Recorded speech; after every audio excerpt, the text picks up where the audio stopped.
Syarif Hidayatullah, leluhur dinasti Raja-Raja Kesultanan Cirebon dan Kesultanan Banten.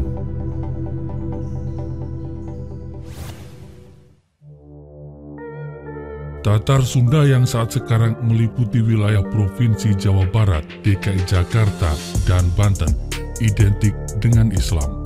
Mayoritas masyarakatnya memeluk agama Islam. Masih dalam bingkai sejarah, muncul satu pertanyaan.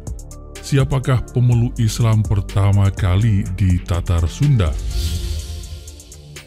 Dugaan pertama adalah Rakyat Sancang, yang dalam cerita tutur sering tertukar namanya dengan Prabu Kian Santang. Dalam versi ini diperkirakan Islam sudah masuk Tatar Sunda sejak abad pertama tahun Hijriah. Pendapat lain dan ini menurut admin yang lebih sahih dikemukakan oleh sejarawan C. Hageman yang pada 1867 menelusuri hikayat agama Islam di Jawa bagian Barat. Dalam bukunya ia mengatakan bahwa orang Sunda pertama yang memeluk agama Islam adalah putra Prabu Kudalalean yang mendapat julukan Haji Purwa. Menurutnya Haji Purwa dahulu bekerja sebagai pedagang yang telah melakukan kegiatan dagang hingga ke luar Nusantara. Pendapat lain dikemukakan oleh Nina Lubis dalam Sejarawan Perkembangan Islam di Jawa Barat. Ia menyebutkan Haji Purwa tertarik mempelajari Islam pada saat melakukan perjalanan dagang ke India dan dari pergumulannya dengan banyak pedagang dari negeri Arab membuat Haji Purwa mengenal Islam. Berdasarkan naskah cerita Parahyangan yang diterjemahkan Saleh Dharma Sasmita 1980, orang yang pertama kali memeluk agama Islam ialah seorang keturunan raja dari kerajaan Galuh bernama Dewa Bratalegawa. Nama ini adalah pribadi yang sama dengan Haji Purwa, putra Kudalalean.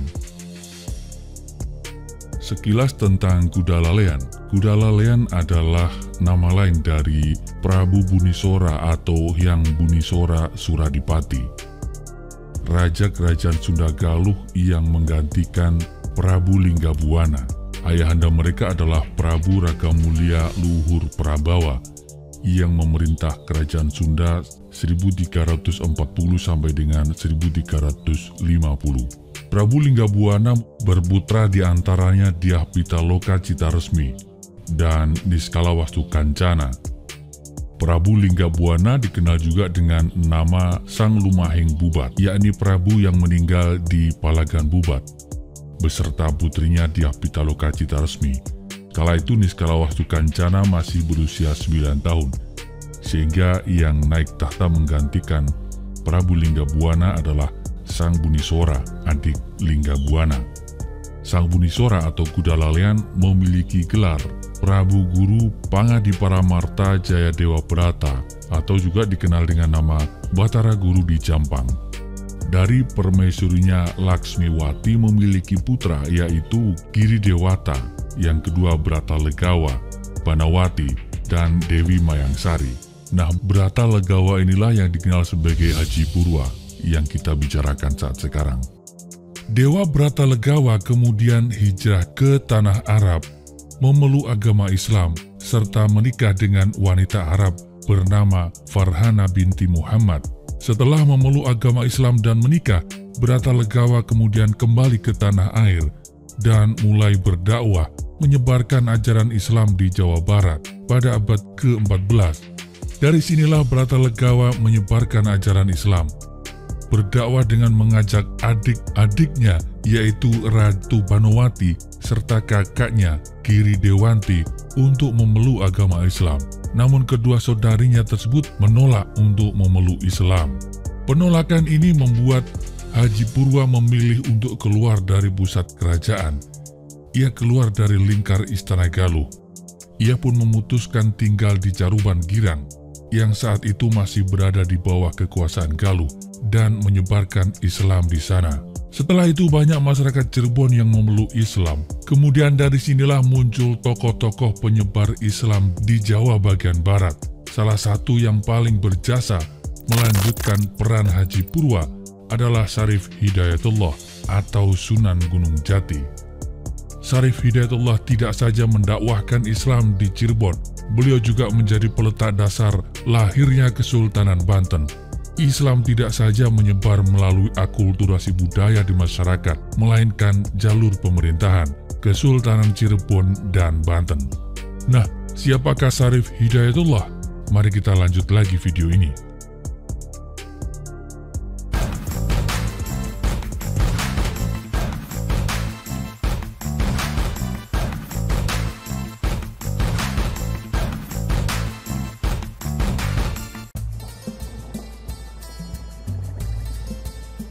Menurut Ensiklopedia Ulama Nusantara, Syarif Hidayatullah dilahirkan pada tahun 1448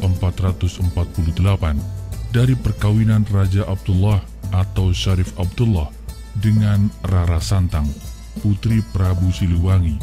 Syarif artinya orang terhormat, sementara Hidayatullah berarti petunjuk dari Allah. Penyempatan nama ini juga erat terkait dengan sosok yang memiliki nasab bersambung pada Nabi Muhammad, yakni keturunan Nabi dari putra-putra Sayyidah Fatimah Az-Zahra dengan Sayyidina Ali bin Abi Thalib.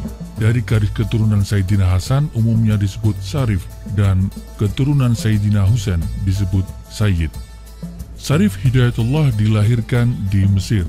Kedua orang tua Syarif Hidayatullah merupakan bangsawan dari dua kerajaan, dua wilayah yang berbeda. Ayahnya merupakan penguasa di Mesir, sementara ibunya merupakan seorang putri raja kerajaan Sunda. Dari garis keturunan ibu, Syarif Hidayatullah merupakan cucu dari Sri Baduga Maharaja atau Prabu Siliwangi.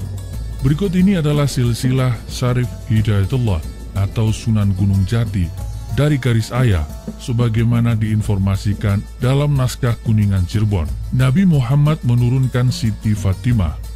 Siti Fatimah menurunkan Sayyid Husain. Sayyid Husain menurunkan Zainal Abidin. Selanjutnya Syekh Zainal Kabir, Syekh Zumadil Kubro, Raja Umroh Kodaro, Sultan Bani Israel, menikah dengan Rara Santang, berputra Syarif Hidayatullah atau Sunan Gunung Jati. Sementara mengenai silsilah Sunan Gunung Jati dari garis ibu dalam naskah Kuningan adalah sebagai berikut. Dimulai dari Ki Gedeng Kasmaya, berputra Ki Gedeng Tapa, menikah dengan Nyi Kencana Singapuri, berputri Nyi Subang Larang. Nyi Subang Larang menikah dengan Prabu Siliwangi, menurunkan Rara Santang, yang kemudian menikah dengan Sultan Bani Israel, berputra Syarif Hidayatullah atau Sunan Gunung Jati.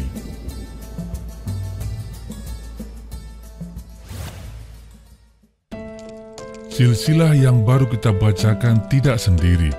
Masih banyak versi yang menguraikan silsilah Syarif Hidayatullah atau Sunan Gunung Jati. Pada masa lalu terdapat puluhan naskah yang menjelaskan tentang silsilah Syarif Hidayatullah yang diklaim oleh beberapa pihak dan menimbulkan kesimpang siuran. Sejarawan dan bangsawan serta alim ulama se-Nusantara berkumpul pada tahun 1677 di Cirebon, dan setelah itu Pangeran Raja Nasiruddin mengadakan penelitian ulang dan penelusuran serta pengkajian naskah-naskah bersama para ahli di bidangnya. Buah penelusuran ini pada tahun 1680 disusunlah Kitab Negara Kertabumi yang di dalamnya memuat bab silsilah Syarif Hidayatullah yang sudah diluruskan. Versi utama yang menjadi rujukan berbagai pihak terhadap silsilah Syarif Hidayatullah adalah Kitab Samsu Az-Zahira fi Nasabi Ahli Al-Bait, dan sebagaimana yang tercatat dalam silsilah Syarif Hidayatullah di Organisasi Peneliti Nasab Nagobatul Ashraf Al-Kubro dan Robitoh Alawiyah, yang juga tercantum dalam kitab Asy-Syamsu Az-Zahirah fi Nasabi Ahli Al-Bait. Berikut ini silsilah lengkap Syarif Hidayatullah. Syarif Hidayatullah atau Sunan Gunung Jati, putra dari Syarif Abdullah Umdatuddin Azmat Khan bin Said Ali Nurul Alam Azmat Khan bin Said Jamaluddin Akbar Azmat Khan Al-Husaini atau Syekh Jumadil Kubro, bin Said Ahmad Jalal Shah Azmat Khan, bin Said Abdullah Azmat Khan, bin Said Abdul Malik Azmat Khan, bin Said Alawi Amil Faqih, bin Said Muhammad Sahib Mirbat, bin Said Ali Khalil Qasam, bin Said Alawi Athani, bin Said Muhammad Sahibus Saumiyah, bin Said Alawi Awal, bin Said Al-Imam Ubaidillah, bin Said Ahmad Al-Muhajir, bin Said Isa Nakib Ar-Rumi, bin Said Muhammad An-Nakib, bin Said Al-Imam Ali Uraidi, bin Sayyidina Ja'far As-Sadiq, bin Sayyidina Muhammad Al-Bakir, bin Sayyidina Ali Zainal Abidin, bin Sayyidina Husain, bin Sayyidina Ali bin Abi Talib, dan Sayyidah Fatimah Az-Zahra binti Rasulullah Sallallahu Alaihi Wasallam.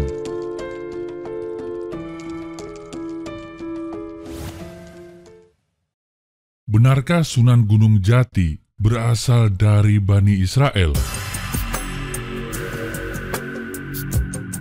Pada silsilah pertama yang admin bacakan, termuat nama Sultan Bani Israel sebagai orang tua dari Syarif Hidayatullah atau Sunan Gunung Jati. Dalam naskah cariosan Syarif Hidayatullah lebih terang lagi menyebutkan bahwa Syarif Hidayatullah dari Bani Israel. Bahkan Sunan Gunung Jati disebutkan dalam sumber yang berbeda memiliki nama lain yaitu Syekh Israel Ibnu Maulana. Pertanyaannya adalah, benarkah pernyataan ini? Admin mempunyai dua tanggapan. Yang pertama, terdapat banyak sumber dari versi yang memuat silsilah Sunan Gunung Jati. Maka pada bagian sebelum ini admin sampaikan bahwa sudah ada upaya serius untuk meluruskan silsilah tersebut. Hasilnya adalah silsilah yang dimuat dalam kitab Negara Kertabumi. Kita juga sudah memaparkan versi lain dari kitab Samsu Az-Zahirah fi Nasabi Ahlil Bait dan sebagaimana yang tercantum dalam silsilah Syarif Hidayatullah di Organisasi Peneliti Nasab Naqobatul Ashraf Al-Kubro dan Rabitoh Alawiyah. Orang tua Syarif Hidayatullah adalah Syarif Abdullah Umdatuddin Azmathan atau Sultan Maulana Syarif Abdullah Mahmud Umdatuddin. Dan kalau kita telusuri lagi, beliau adalah Raja Campa yang berkuasa pada tahun 1471 hingga 1478.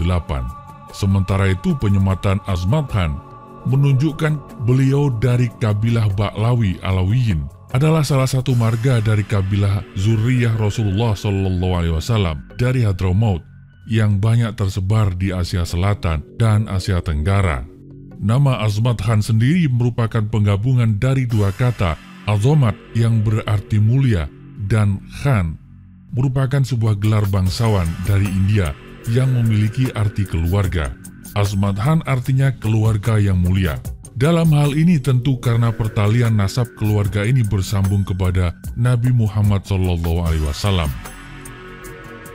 Tanggapan kedua, kalaupun benar beliau adalah keturunan Bani Israel, dan sesuai tanggapan satu ternyata bukan, tapi kalaupun benar, Bani Israel yang sekarang berbeda dengan istilah Bani Israel pada zaman sekarang. Sekarang istilah ini identik dengan Zionisme, pendudukan Israel pada Palestina. Negara ini atau gerakan Zionisme itu sendiri relatif sangat baru. Gagasan Zionisme bergulir menjelang tahun 1900-an, disusul kemudian berdirinya Israel tahun 1948. Sedangkan istilah Bani Israel yang sesungguhnya merujuk pada persekutuan suku-suku berbahasa Semit dari kawasan timur dekat yang mendiami wilayah Kan'an atau Palestina sekarang. Bani Israel sesuai namanya adalah keturunan Israel, nama lain dari nama Yakub bin Ishak bin Ibrahim. Nabi Yakub memiliki 12 putra, yang keturunannya kemudian menjadi 12 suku dalam Bani Israel.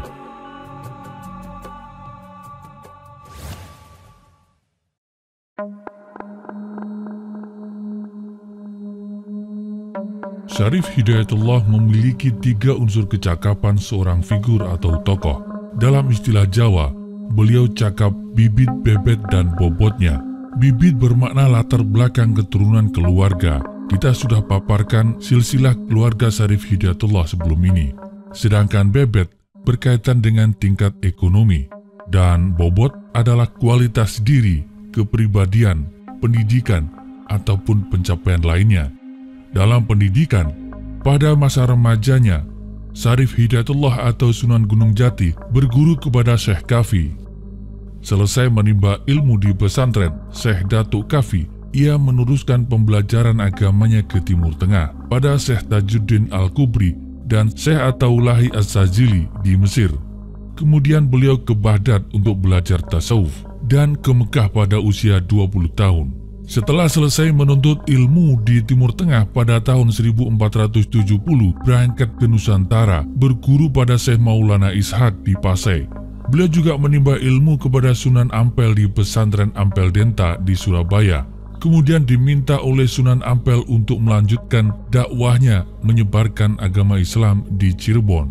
Di Cirebon ia menjadi guru agama menggantikan Syekh Datuk Kafi di Gunung Sembung. Penugasan inilah yang menandai beliau bergabung di Majelis Dakwah Wali Songo yang menyebarkan dakwah Islam di Tanah Jawa.